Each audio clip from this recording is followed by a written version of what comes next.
Hello everyone and welcome to episode 2 of Thundercast. I know it's been a long time since the first episode, but this is something I was testing out to see if you lads would enjoy this type of video, and the response was definitely a positive one.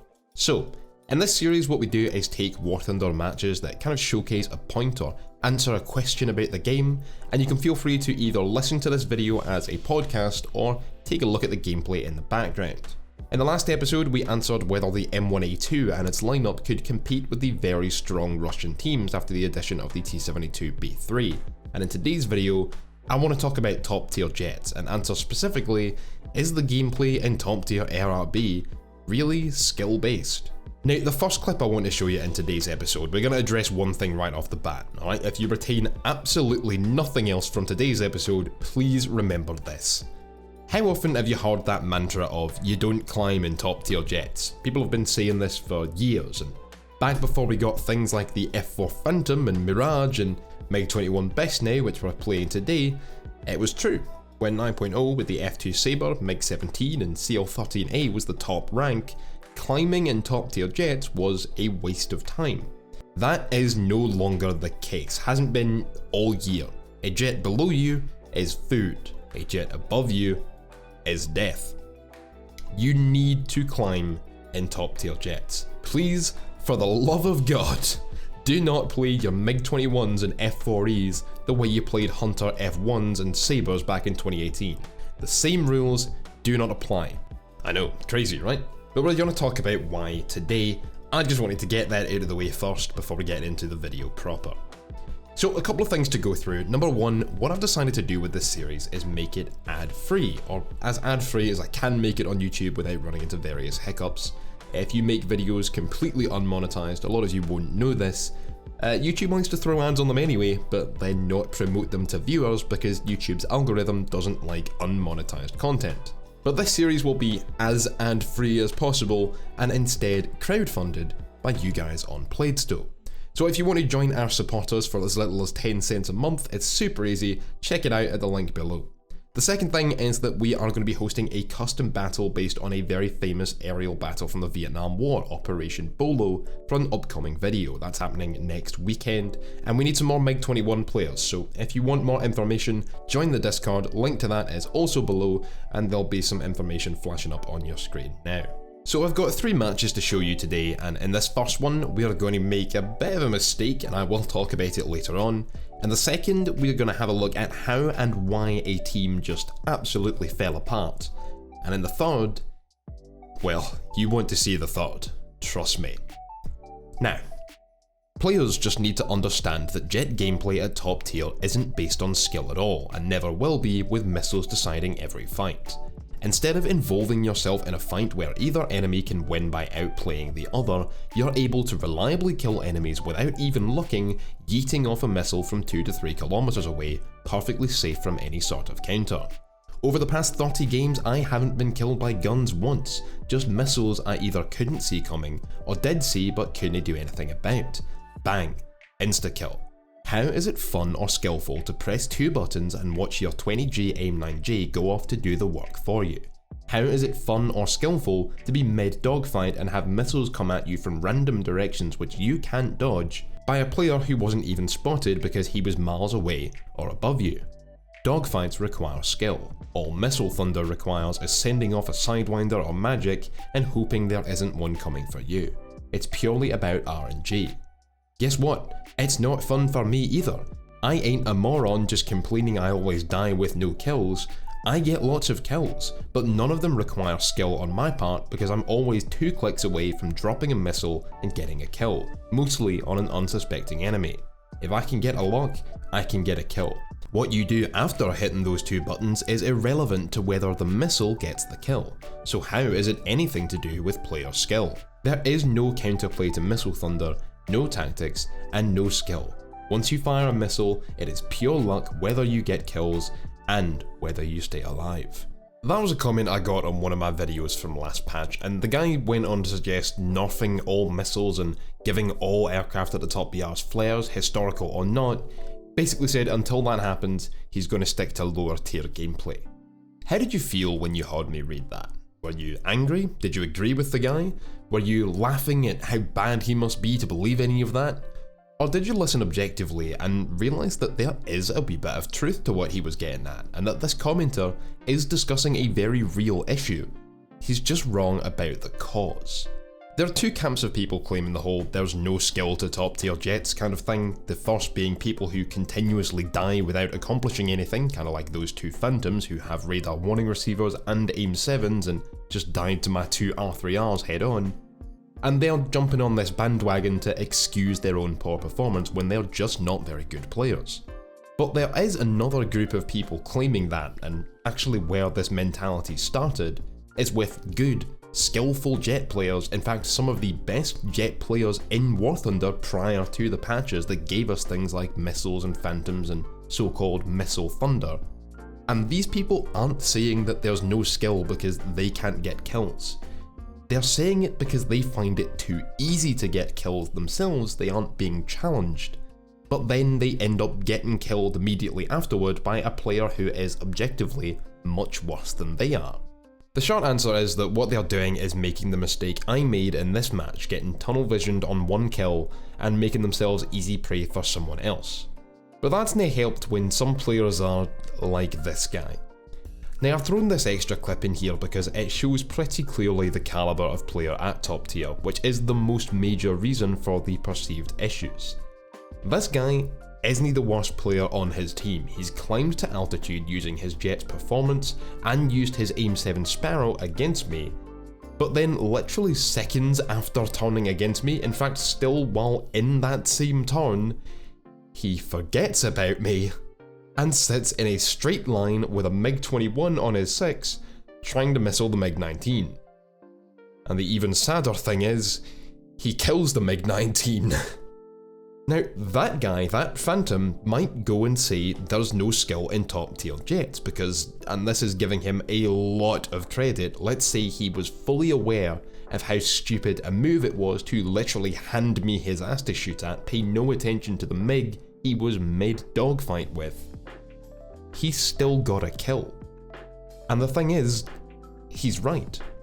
See, one of the worst problems at top tier is players not caring enough about whether they die. They're willing to do what that guy did, throw away their aircraft for one kill, get into the next match and do it again.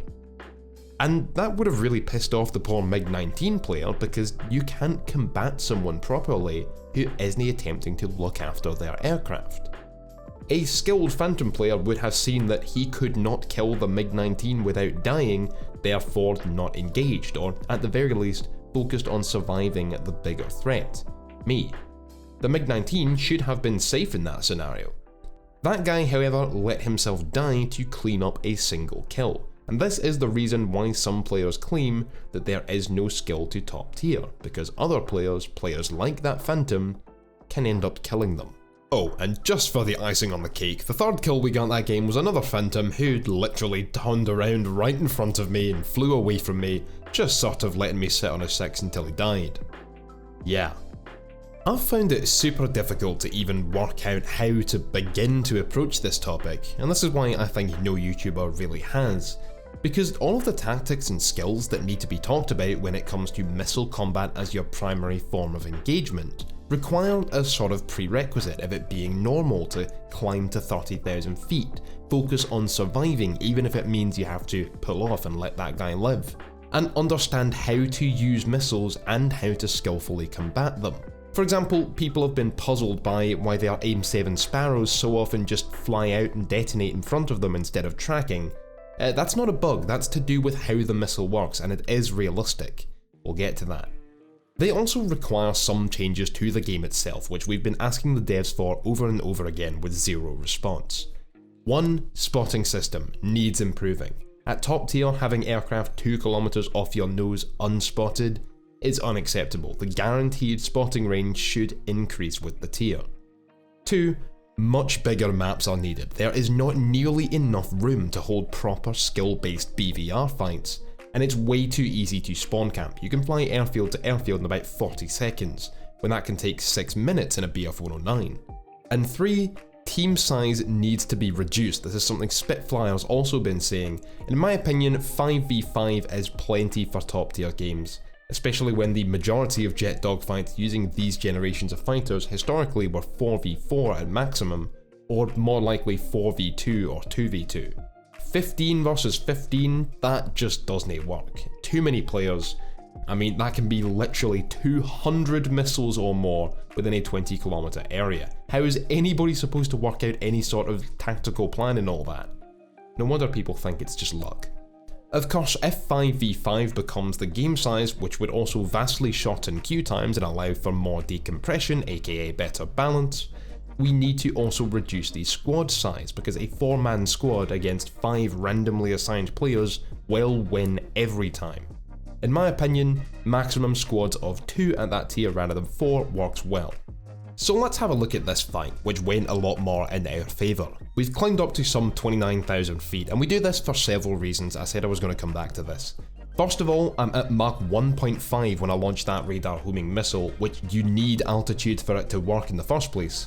But the faster you are when you launch a missile, the more deadly it is, not to mention the easier enemy missiles are to dodge.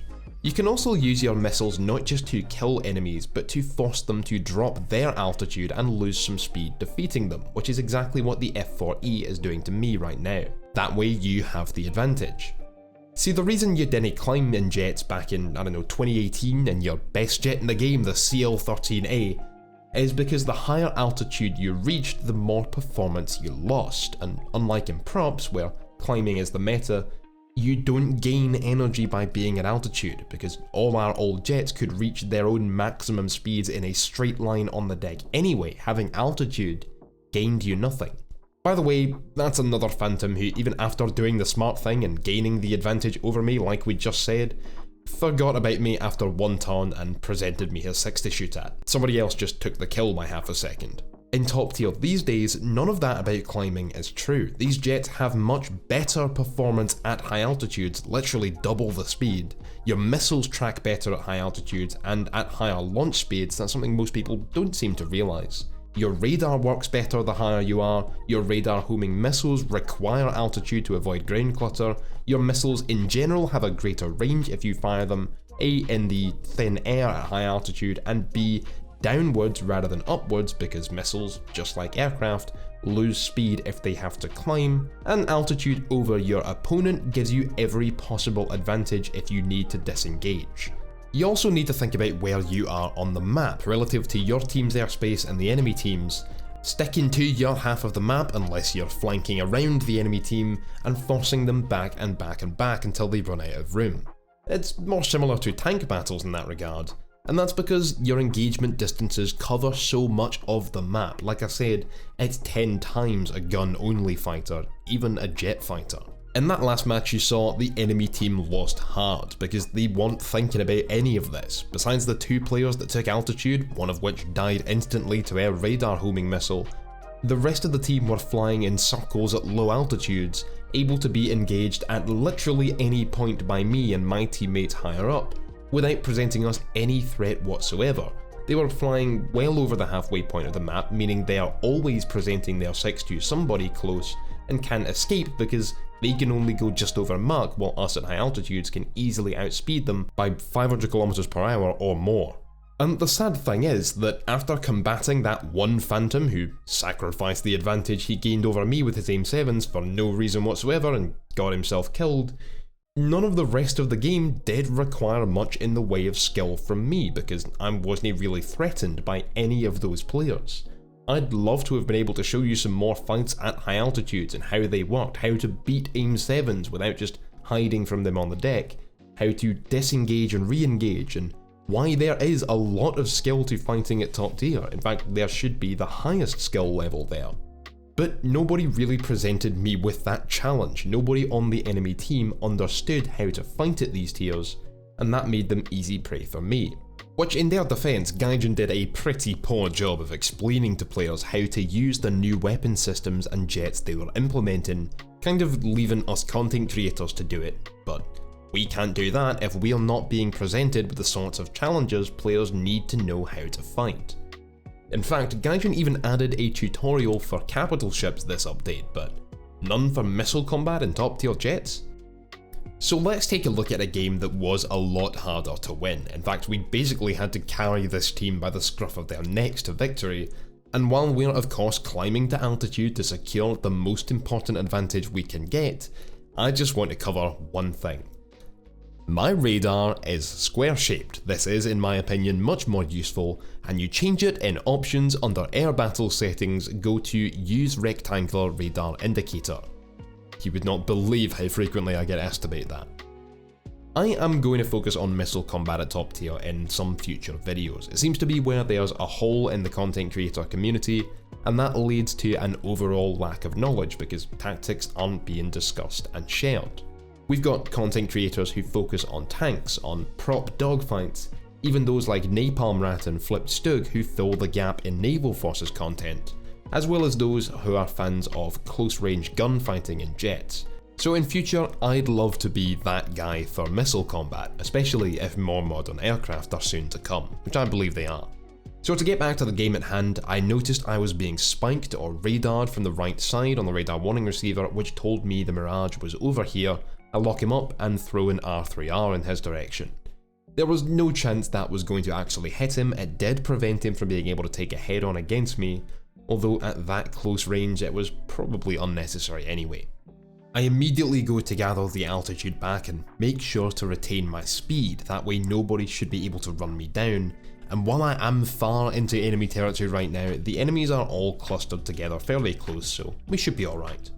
I'm making sure to keep my distance as well to make sure I have time and room to react if I do get engaged. But my team are losing pretty heavily right now, and I am about to be engaged by multiple bandits. So I'm paying close attention to my radar warning receiver, and now the MiG-21's RWR is not omnidirectional like most NATO ones are. The Phantom's RWR, for example, will show you exactly where the bandit is around you. The MiG's is a little more basic, it's like the D-pad or a console controller. It'll light up in 4 corners depending on where you're being locked from, so if you see lights at the top left and top right, that means that the target locking you is actually directly in front. If the top and bottom left lights are on, the target is directly left, and if it's just one light of the 4, then the bandit is in that quarter, so look off in that general direction. Anyway, I've now turned around, still above Mach 1.1 as we launch our second R3R against this Phantom, who's immediately going to dive away. Very smart move on his part, although this is probably a case of Hanlon's razor, right? And he was actually just trying to dive on our friendly MiGs down low. But he's not defending nearly as aggressively as he should be, and that missile is going to be able to catch him and score a nice crit. The enemy at this point outnumber us by around 3 to 1, and in following the Phantoms down here, I have put myself in a wee bit of a predicament and we are going to have to focus on getting out of here as quickly as possible.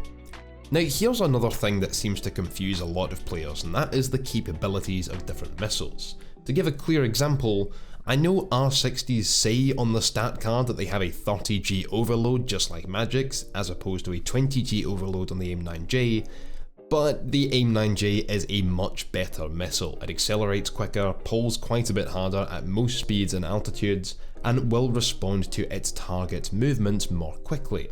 My R60 on the other hand, because of the low launch speed and low altitude, isn't able to hit even the F4C there, and without time to hang around, I'm headed back towards friendly airspace with multiple missiles chasing me down.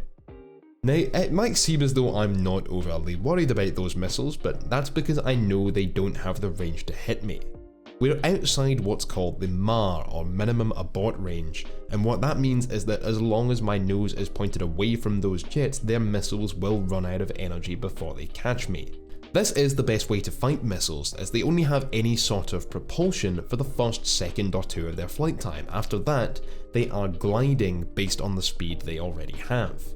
Every maneuver you pull they try to match, they lose speed. You make them climb, they lose speed, and eventually they'll be travelling slower than your aircraft, ergo, they can never hit you.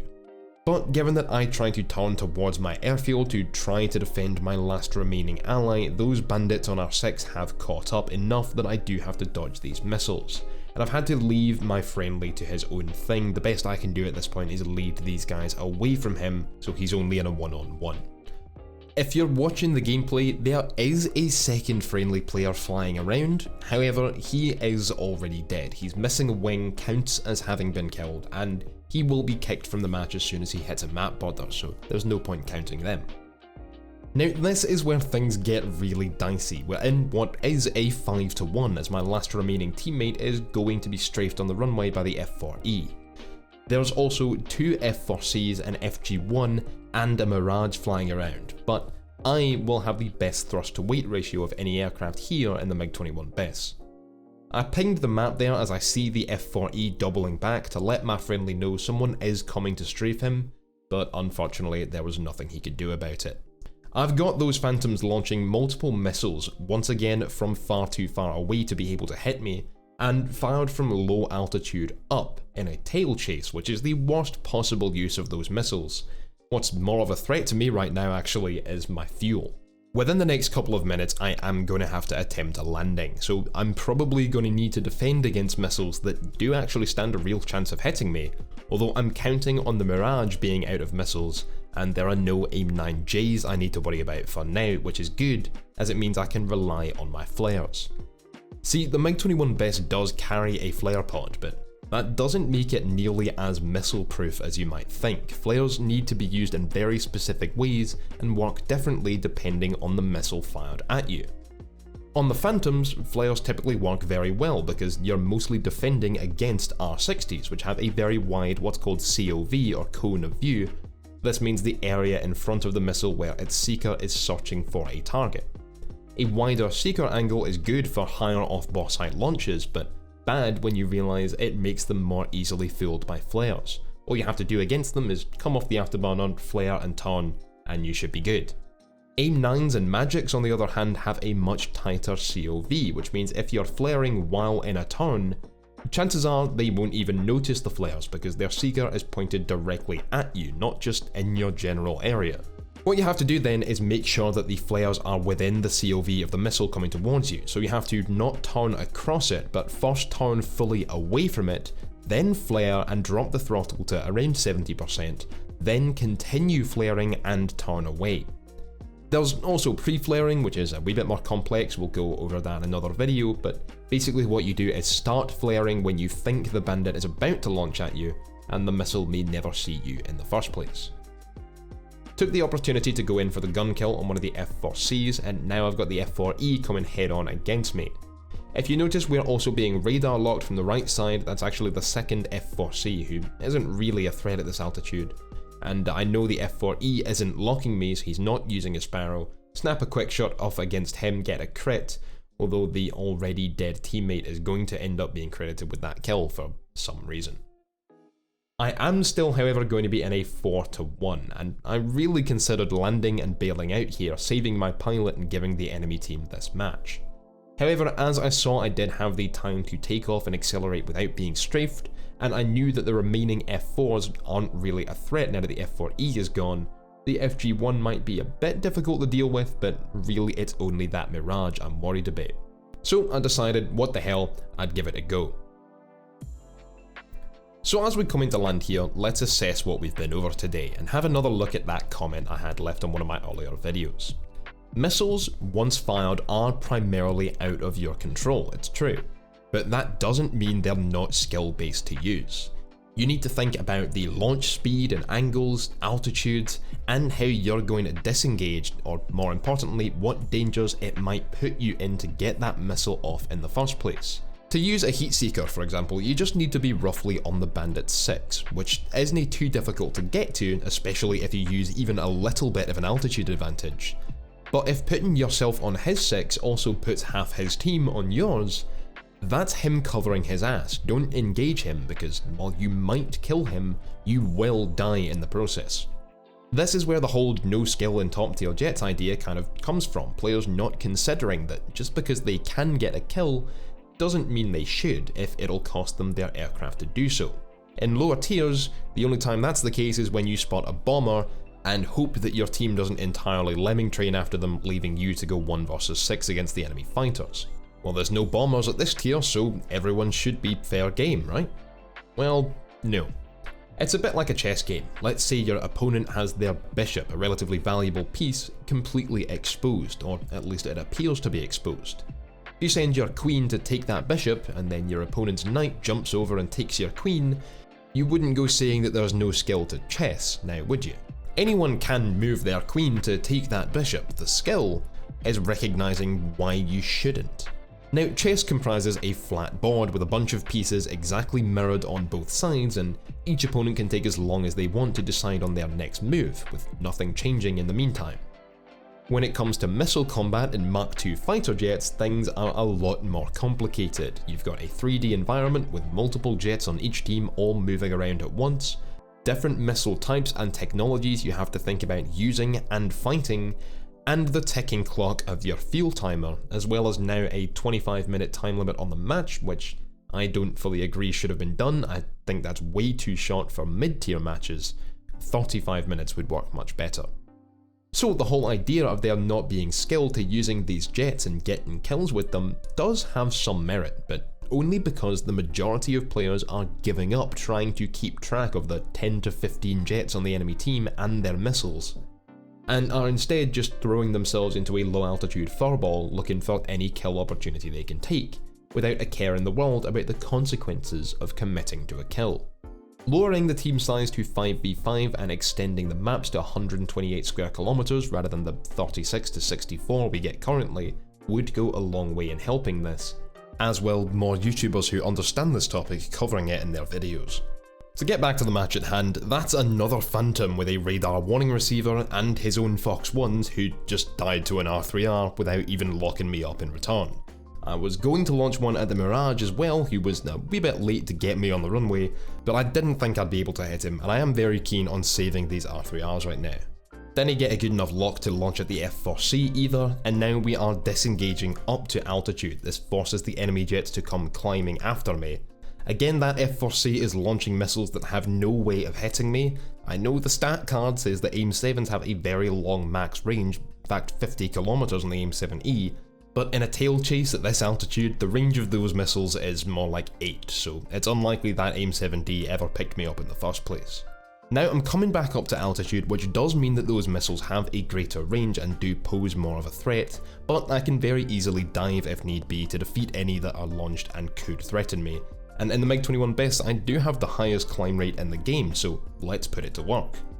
After all, missiles track better the higher speed they're launched at, and altitude lets me reach higher speed, so it's time to climb. I'm still most keen on engaging the Mirage first, because I know a Phantom is no threat to me at close ranges. The Mirage, if he catches me with higher energy, will have every opportunity to kill me. I also know that the Mirage has no radar warning receiver, at least not the Mirage 3C, the 3E does, but we don't have that in the game just yet. Maybe this patch. What that means is that at this high in altitude, I'm going to very easily be able to lock the Mirage up, and he won't know my R3R is coming until he sees it launch. So pull a split S, which not only helps me retain speed, but also puts me at the altitude of the bandits, not high above them, which will help the radar retain a lock. The fact that we hit that Phantom below us earlier was crazy.